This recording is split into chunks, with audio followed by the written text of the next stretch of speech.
Police और CBI की team ने पूरा जोर लगाया था इस केस को सॉल्व करने के, लेकिन इस केस को सॉल्व नहीं कर पाया और इस केस को लेकर बुक भी लिखी जा चुकी है और फिल्म भी बन चुका है। तो चलिए इस केस के बारे में विस्तार से जानते हैं। ये केस जलवायु बिहार के एक मकान में रहने वाले राजेश तलवार और नुपुर तलवार जो कि एक ही मकान में रहते थे और इनके अलावा इनके मकान पर 2 लोग और रहते। इनकी अपनी ही बेटी आरुषि तलवार और इनका नेपाल का नौकर था जिनका नाम था हेमराज बंजारे। लेकिन इस मकान की खासियत थी कि बिना मेन डोर यूज किए आप नौकर के रूम से ही सारे रूम पे जा सकते, जबकि सबका रूम अलग अलग है। तो इतना तक तो आप समझ गए हैं, तो चलिए वीडियो में आगे बात करते हैं। बात 15 मई 2008 की है। ये हत्याकांड के एक दिन पहले की बात। हर रोज की तरह आरुषि तलवार स्कूल जाने की तैयारी कर रही और उनका नौकर हेमराज खाना बनाने में लगा था और उनकी मां नुपुर तलवार भी आरुषि को तैयार करने में लगी हुई। तो उस दिन यानी कि 15 मई 2008 को आरुषि तलवार स्कूल जाने के लिए काफी ज्यादा खुश थी, क्योंकि कल के बाद स्कूल की गर्मियों की छुट्टी पड़ने वाली। लेकिन आरुषि का बर्थडे तो 24 मई को थी। गर्मियों की छुट्टी पड़ने के कारण आरुषि 16 मई को अपने दोस्तों के साथ बर्थडे मनाने का प्लान किया, क्योंकि 16 मई के बाद स्कूल बंद होने वाला था। और आरुषि के स्कूल जाने के बाद उनके मम्मी पापा भी अपने काम पर चले गए और शाम को 9:15 में पूरा परिवार एक साथ खाना खाने बैठ गए और खाना खाने के बाद पूरा परिवार अपने अपने कमरे में चले गए। लेकिन दूसरा दिन आरुषि का बर्थडे था, जिसके कारण उनके मम्मी पापा उनके कमरे में गए और बर्थडे की तैयारी के लिए बात करने लगे। और जन्मदिन के तौर पर आरुषि को उनके पापा एक कैमरा गिफ्ट भी किया और गिफ्ट मिलते ही आरुषि काफी ज्यादा खुश थी और उस कैमरे से काफी ज्यादा फोटो भी क्लिक की। और सीबीआई के अनुसार आरुषि ने 10:10 पर लास्ट फोटो क्लिक की और फोटो क्लिक करने के बाद आरुषि के मम्मी पापा अपने कमरे में चले गए थे, आरुषि अपने कमरे में। और अपने कमरे में आने के बाद राजेश तलवार यानी कि आरुषि के पापा रात 12:08 तक इंटरनेट का यूज किया और उसके बाद वो भी सो गए थे। और उनके सोने के बाद 15 मई 12 बजे से सुबह 6 बजे तक कुछ ऐसा हुआ कि पूरे देश को हिला कर रख दिया।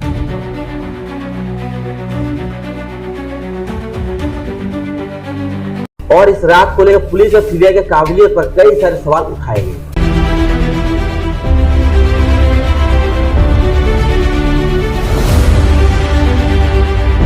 और ये रात पूरी दुनिया के लिए रहस्यमय रात बनकर रह गई।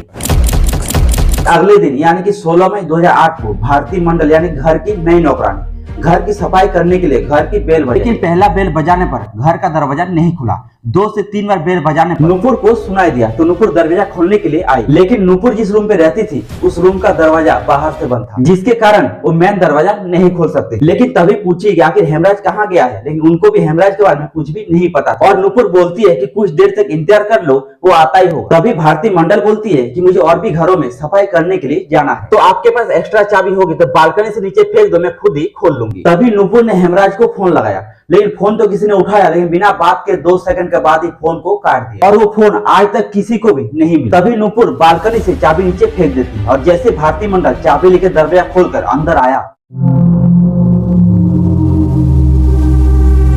तब राजेश तलवार भी जग गया था। और जैसे वो लिविंग रूम पे जाके देखा तो टेबल में एक दारू की बोतल थी और वो बोतल खून से सना हुआ था। तो राजेश ने नुपुर से इसके बारे में पूछा, लेकिन उनको भी इस बोतल के बारे में कुछ भी नहीं पता था। तभी राजेश को नुपुर ने आरुषि का रूम चेक करने के लिए बोला और जैसे राजेश आरुषि के रूम पे गया तो उनके रूम पे जाने के बाद वो हैरान रह गया।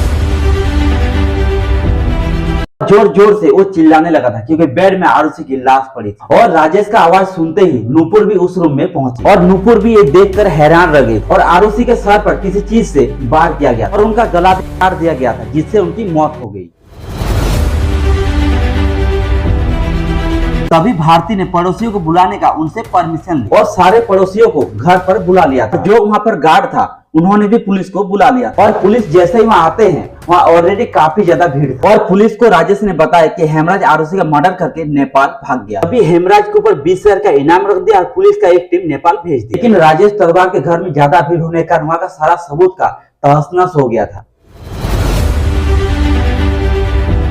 लेकिन फिर भी पुलिस को जितना भी एविडेंस मिला था, जैसे कि कपड़ा, फिंगरप्रिंट, वो सारा फॉरेंसिक वालों को हैंडओवर कर दिया। और जब पुलिस ने राजेश तलवार से चाबी मांगा तो राजेश तलवार पुलिस के ऊपर भड़क गया और पुलिस से कहने लगा कि खूनी हेमराज तो नेपाल में आजादी से घूम रहा है, आप लोग यहाँ टाइम खराब कर रहे हैं। लेकिन जब सीबीआई की रिपोर्ट के अनुसार पुलिस से पूछा गया कि आप लोग पहला दिन ही छत पर क्यों चेक नहीं किए थे, तभी पुलिस ने बताया कि ज्यादा गर्मी रहने के कारण ज्यादा इंतजार किए बिना ही हम लोग नीचे चले गए। और हत्याकांड के एक दिन बाद राजेश तलवार और नुपुर तलवार आरुषि का अस्थियां बहाने के लिए हरिद्वार चले गए।